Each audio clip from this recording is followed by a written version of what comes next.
Здравствуйте, мои уважаемые зрители! На дворе у нас 19 марта, и сегодня мой первый материал будет посвящен тактике. Той тактике, которой сегодня придерживаются российские и украинские военные, как она изменилась за последние несколько, пусть не недель, дней за 10. Ну и, соответственно, как дальше в связи с этим могут развиваться события. Помните, я уже делал несколько материалов по этому поводу, ссылки на них я дам в текстовой строке под видео, они появятся в интерактивном ноте сразу после этого видео. Но вот за последние 10 дней в том, каким образом сегодня ведут боевые действия как российские, так и украинские войска, знаете, появились заметные изменения. Обратите внимание, за это время почти не появляется победных реляций со стороны вооруженных сил Украины. Нет, реляции как таковые есть. Вчера была буквально последняя, что российские войска отброшены от Киева на 70 километров. Ну, с учетом того, что Генштаб ВСУ сразу же это все опровергает, понятно, от чего они стоят. Но мы говорим о реальности. О том, что российские войска сейчас уже не проходят сотни километров за пару дней и, соответственно, не подвергаются из-за этого лишней опасности. То есть в первые дни войны тактика украинских подразделений была рассчитана на то, что вырвавшиеся отдельно группы российских войск попадают в заранее заготовленные засады и, соответственно, несут большие потери. Причем местами эта тактика вполне себе неплохо работала. Но российские вооруженные силы очень быстро к этому приспособились и сменили свою тактику. Они сосредоточили внимание на уничтожении военной техники и личного состава вооруженных сил Украины. Причем достигли огромных результатов. Чего стоят буквально несколько последних ударов по Яворовскому полигону. Так не сформировавшийся иностранный легион ВСУ потерял несколько сотен человек убитыми и ранеными, а остальной контингент этого так называемого легиона, по сути бригады, растворился в поездах на Польшу. Также хочу отдельно отметить вчерашний, по сути, разгром и уничтожение, даже я бы сказал, 79-й бригады в Николаеве. Официальных данных нет, но те фото, которые публиковали шведские журналисты, которые были на месте событий, они потрясающие. По сути, бригады нет. Как я понимаю, речь идет о сопоставимых цифрах с Яворовским полигоном, а с учетом того, что часть сил бригады до сих пор воюет в районе Северодонецка и Лисичанска, а на базе была только часть военнослужащих, плюс мобилизованный контингент, то по сути тех частей 79-й бригады, которые дислоцировались на Николаев, не существует. Остались только те, которые сегодня воюют, пока еще не в Донбасском котле.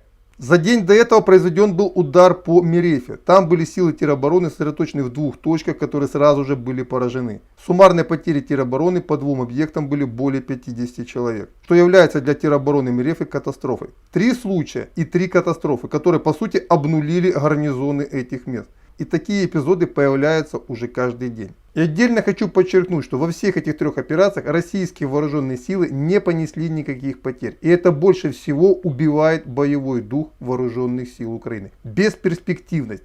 То есть техническое превосходство российской армии с каждым днем становится все очевидней. И это уже приносит очевидный результат. А еще с каждым днем нарастает активность по уничтожению бронетехники вооруженных сил Украины, а также успешных примеров контрбатарейной борьбы. Одним из наглядных примеров является подавление артиллерийской группировки в районе Запорожья. Я уже отдельно упоминал этот момент во время контрнаступления, того объявленного контрнаступления ВСУ, которое должно было состояться, формально состоялось, по факту нет, получился разгром. Причем, напоминаю, штурмовые группы, которые под Киевом пошли в атаку, они попали в огневой мешок, то есть засаду, которую специально под них создали.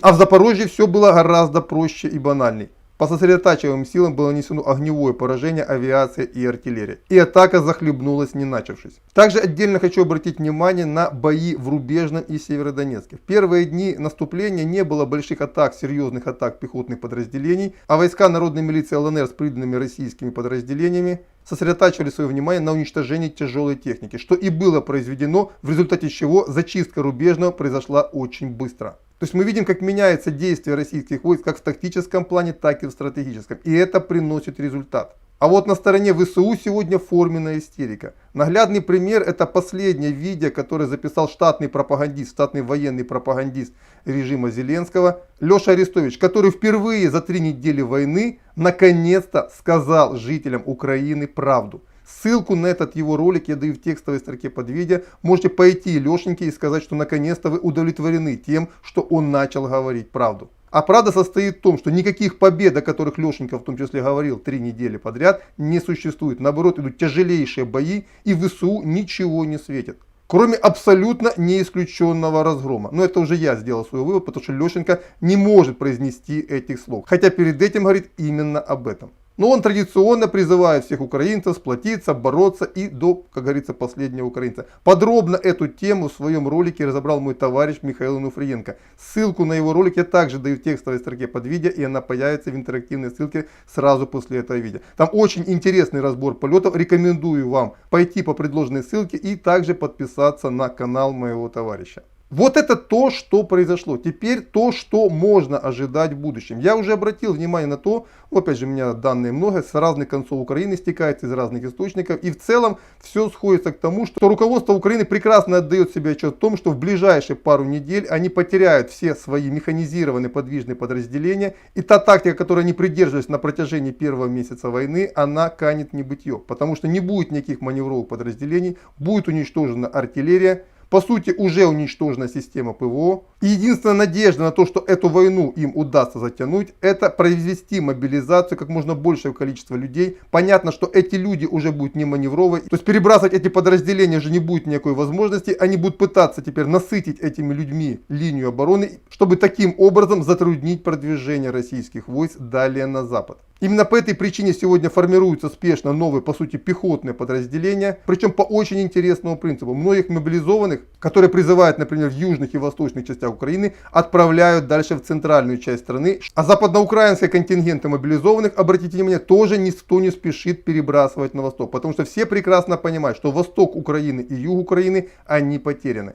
И постепенно киевский режим выстраивает линию обороны уже в центральной Украине на правом берегу Днепра. Но мне кажется, здесь официальный Киев не учитывает главное. Тот контингент, который они сегодня призывают, он абсолютно не равен тому контингенту, который сегодня сражается на фронте. Это абсолютно демотивированные люди. И еще неизвестно, каким образом они поведут себя при первом реальном столкновении с российской армией. Потому что, как показывает опыт разгромленного иностранного легиона в Явореве и уничтоженной 79-й воздушно-десантной, вернее, аэромобильной бригады в Николаеве, получив серьезное огневое поражение, эти части перестают быть боеспособными. В общем, как бы там ни было, характер боевых действий уже через несколько недель сильно изменится в очередной раз. Об этом говорит все, и сводки с фронтов, и те приготовления, которые сегодня делаются на правом берегу Днепра.